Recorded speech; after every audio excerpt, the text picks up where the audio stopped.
Ndugu mgeni rasmi Isa Ali Mangungu, mjumbe wa halmashauri kuu ya CCM mkoa wa Dar es Salaam, natambua uwepo wa viongozi wote ngazi ya wilaya, kata na matawi na wananchi wote kwa ujumla mliokuwepo hapa.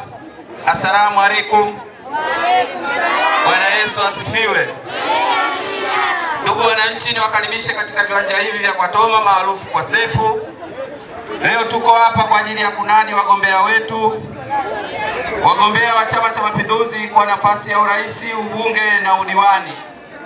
Ndugu wananchi, tusiache kutoka kwenda kupigia kura ifikapo 29 Oktoba na kwenda kuwachagua wagombea wa Chama cha Mapinduzi. CCM oye! Oktoba tunatiki kwa wagombea wa CCM.